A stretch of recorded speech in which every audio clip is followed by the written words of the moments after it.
Mobile ಯಾರು ಮಕ್ಕಳು switch off okay.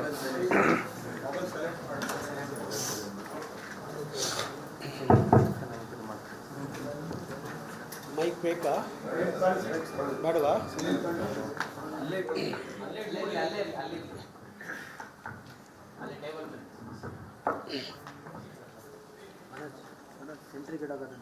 ಎಲ್ಲ ಮಾಧ್ಯಮದ ಗೆಳೆಯರಿಗೆ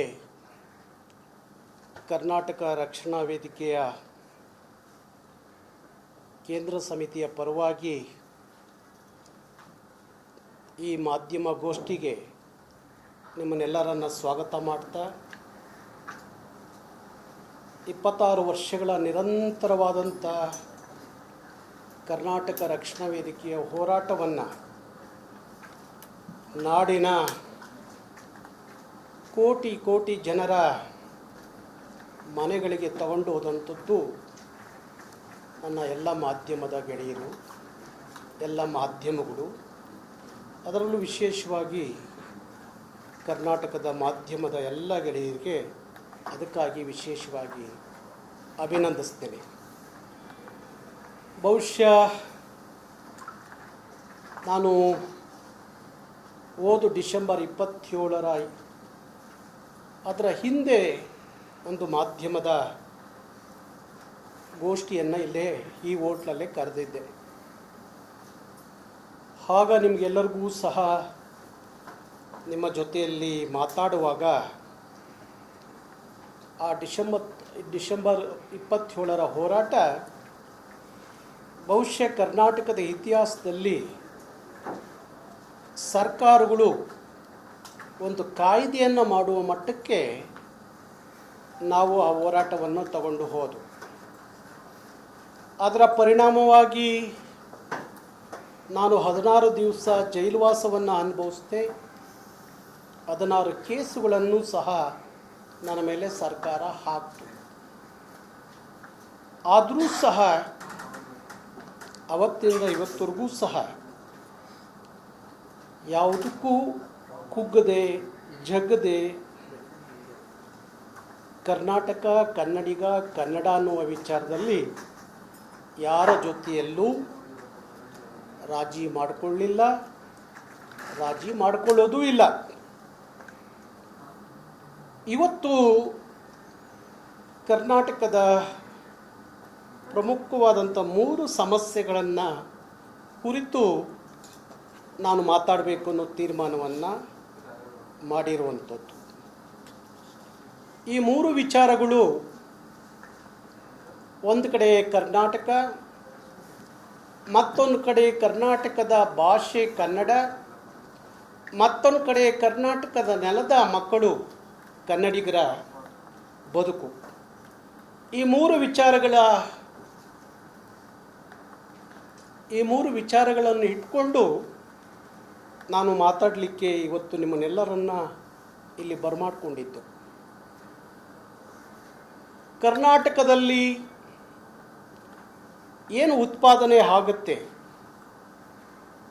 ಕರ್ನಾಟಕದಲ್ಲಿ ಉತ್ಪಾದನೆ ಆಗುವಂಥ ಎಲ್ಲ ಪ್ಯಾಕೆಟ್ಗಳ ಮೇಲೆ, ಎಲ್ಲ ಡಬ್ಬಿಗಳ ಮೇಲೆ,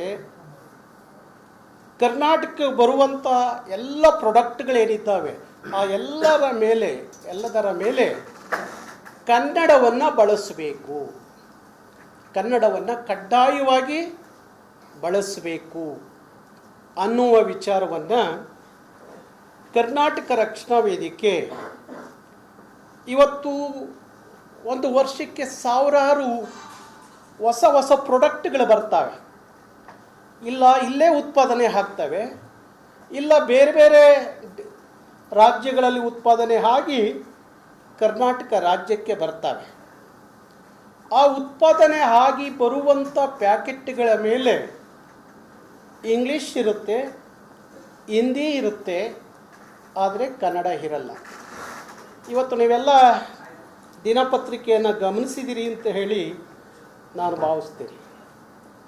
ಪ್ರಜಾವಾಣಿ ಅನ್ನೋ ಒಂದು ಪತ್ರಿಕೆಯಲ್ಲಿ ಇವತ್ತೊಂದು ದೊಡ್ಡ ಸುದ್ದಿಯಾಗಿದೆ.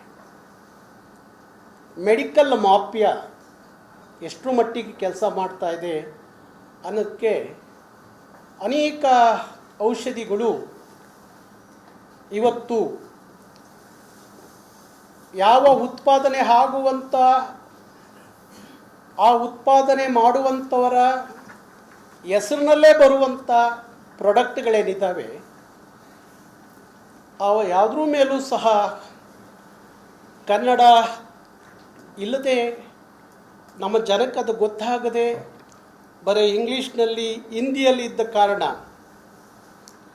ಸುಮಾರು ನಕಲಿ ಔಷಧಿಗಳು ಕರ್ನಾಟಕಕ್ಕೆ ಬರ್ತಾ ಇದ್ದಾವೆ ಅಂತ ಹೇಳಿ ಇವತ್ತು ದೊಡ್ಡ ಸುದ್ದಿ ಆಗಿದೆ. ಯಾಕೆಂದರೆ ಔಷಧಿಗಳ ಮೇಲೂ ಸಹ ಕನ್ನಡ ಬಳಕೆ ಆಗದೆ ಹೋದರೆ ನಮ್ಮ ಹಳ್ಳಿಯ ಜನರ ಮುಗ್ಧ ಜನರ ಆ ಔಷಧಿಯನ್ನು ನಾವು ಯಾಕೆ ಬಳಸಬೇಕು ಅದರ ಪರಿಣಾಮ ಏನು, ಅದಕ್ಕೆ ಏನು ಬಳಕೆ ಆಗುತ್ತೆ ಅನ್ನೋ ಅರಿವು ಗೊತ್ತಾಗದೆ ಹೋದರೆ ಆ ಪ್ರಾಡಕ್ಟನ್ನು ನಾವು ಬಳಸೋದು ಹೇಗೆ ಅನ್ನುವ ಪ್ರಶ್ನೆ. ಇವತ್ತು ನಿಮಗೆ ಉದಾಹರಣೆಯಾಗಿ ಒಂದು ಹೇಳಬೇಕು ಅಂದರೆ, ನಾವು ದಿನನಿತ್ಯ ಬಳಸುವಂಥ ಗ್ಯಾಸ್ ಸಿಲಿಂಡರ್ ನೋಡಿ. ಗ್ಯಾಸ್ ಸಿಲಿಂಡರ್ ಯಾರು ಬಳಸ್ತಾರೆ? ನಮ್ಮ ಮನೆಯಲ್ಲಿರುವಂಥ ಹೆಣ್ಣುಮಕ್ಕಳು ಬಳಸುವಂಥ ಗ್ಯಾಸ್ ಸಿಲಿಂಡರ್.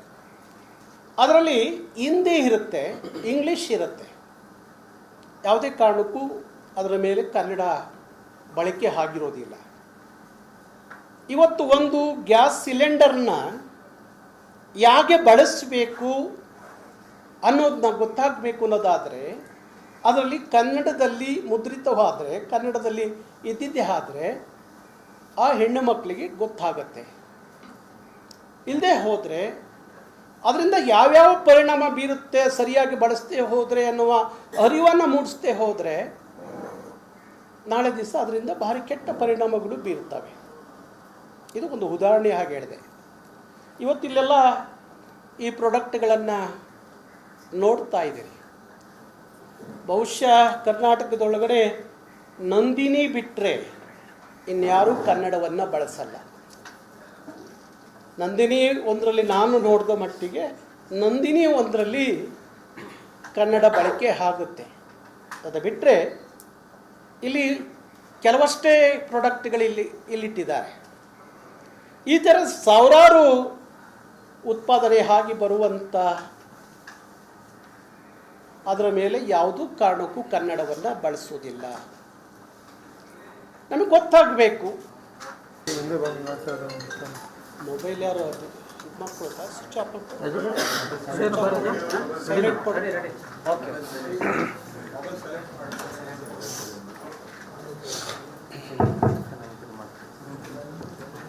ಮೈಕ್ ಬೇಕಾ ಬೇಡವಾ?